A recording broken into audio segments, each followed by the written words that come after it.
berdamai dengan bencana, menilik kehidupan warga Pronojiwo dan Sitiarjo dalam menghadapi ancaman bencana. Bencana, sebuah kata yang seringkali menunjukkan peristiwa alam yang mencekam. Gunung meletus, banjir, longsor, angin puting beliung, kebakaran hutan, dan masih banyak yang lainnya. Gunung Semeru, gunung api aktif di Lumajang yang merupakan sumber kehidupan bagi warganya, namun tak lepas dari risiko erupsi. Pada 2 tahun terakhir, erupsi Semeru terjadi di tahun 2021 dan 2022. Kecamatan Pronojiwo menjadi wilayah yang paling terdampak karena berada pada aliran awan panas atau udus gembel Semeru. Perekonomian dan bermacam aktivitas penduduk pun terhambat. Kegiatan pertanian, perdagangan, kerugian material fisik, dan juga dampak psikis yang menyertai. Ancaman banjir lahar dingin juga menjadi ancaman tertinggi saat erupsi terjadi. Seismograf, alat yang digunakan untuk mengukur tingkat ancaman aktivitas vulkanik Semeru bukanlah alat yang dapat berdiri sendiri.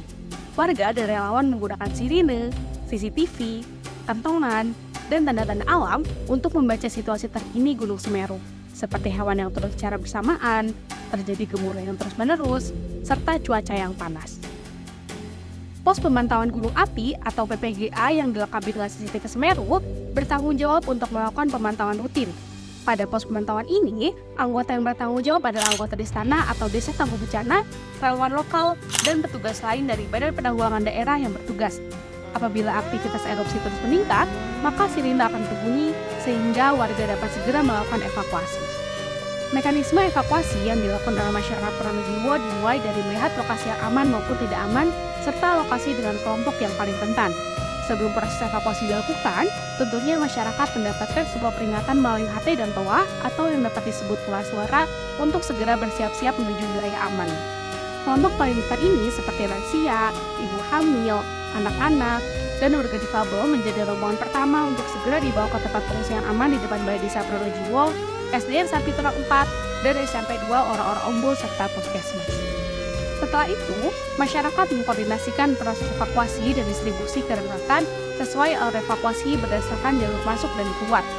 Proses evakuasi membutuhkan waktu kurang lebih 1 jam apabila terjadi kemacetan, namun jika lancar maka proses evakuasi berlangsung selama kurang lebih 10 menit.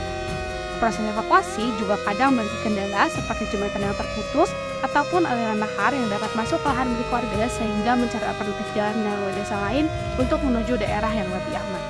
Pasca erupsi Gunung Semeru tahun 2021 silam, pemerintah mengupayakan untuk membangun hunian tetap atau hutap bagi para penyintas erupsi Gunung Semeru dalam rangka untuk memulihkan aktivitas kehidupan pasca erupsi.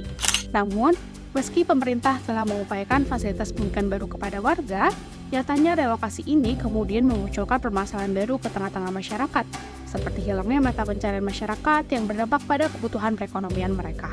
Selain peran pemerintah dalam bentuk bantuan huntap, para relawan juga telah berinisiatif mengupayakan bantuan dengan membangun safe house atau rumah aman bagi masyarakat yang terdampak. Lokasinya berada di zona hijau sekitar 13 km dari puncak Gunung Semeru. Para relawan dalam memberikan bantuan kepada penyintas erupsi Gunung Semeru tidak berhenti di situ saja. Secara rutin, para relawan mengelola dan memantau tanda-tanda peringatan erupsi melalui alat-alat seperti seismograf dan CCTV. Bencana lain yang mengancam adalah banjir.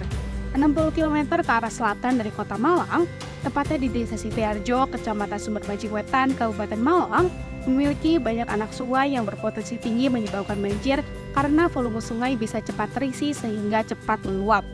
Terlebih lagi, ketika hujan dengan curah tinggi, 62% air dari Kecamatan Sumbermaji Wetan dan 30% air dari Kecamatan Gedengan akan mengalir ke Desa Sitiarjo.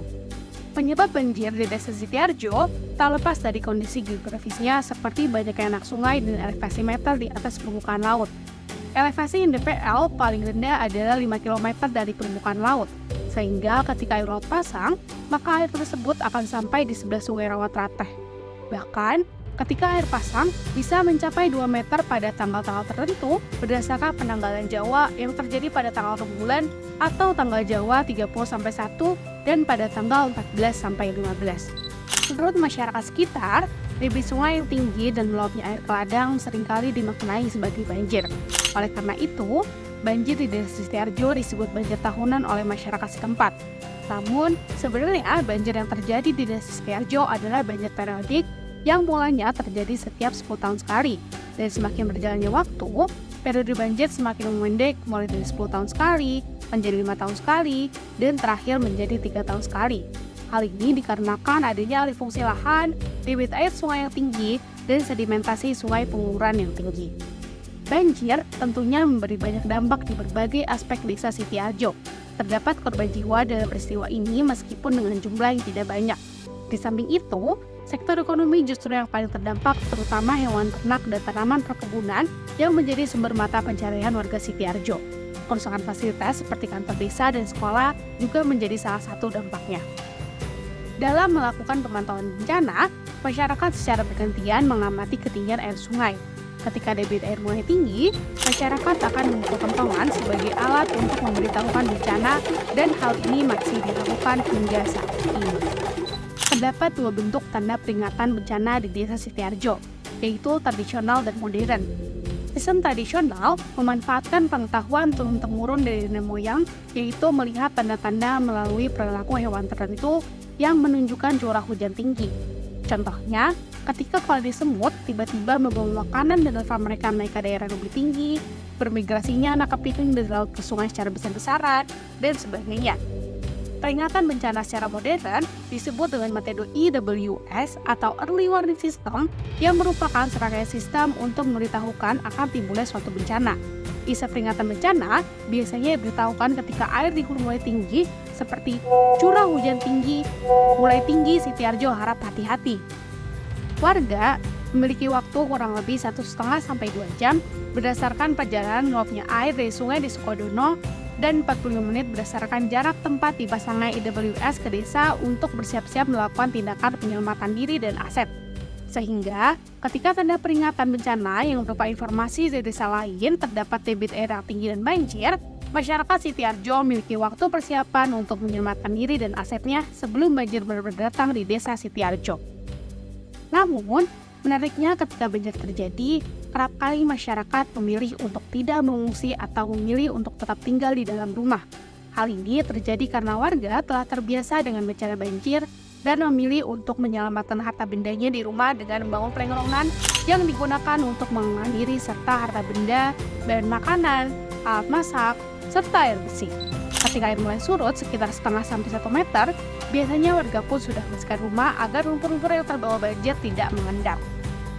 Melihat kehidupan warga Semeru dan Sitiarjo tersebut, dapat kita lihat bahwa kita hidup berdampingan dengan alam. Alam senantiasa menunjukkan keindahan dan kebukaannya. Di balik itu semua, terkadang terdapat beberapa situasi yang tidak dapat diperkirakan. Salah satunya ialah datangnya bencana. Dengan dua fenomena ancaman bencana yang terjadi di wilayah Pronojiwo dan Sitiarjo, dapat menjadi sebuah gambaran bahwa ancaman bencana dapat terjadi di mana saja dan kapan saja. Yang perlu ditekankan adalah bagaimana cara kita untuk mengurangi segala bentuk resiko dan mencoba hidup berdampingan dengan ancaman bencana.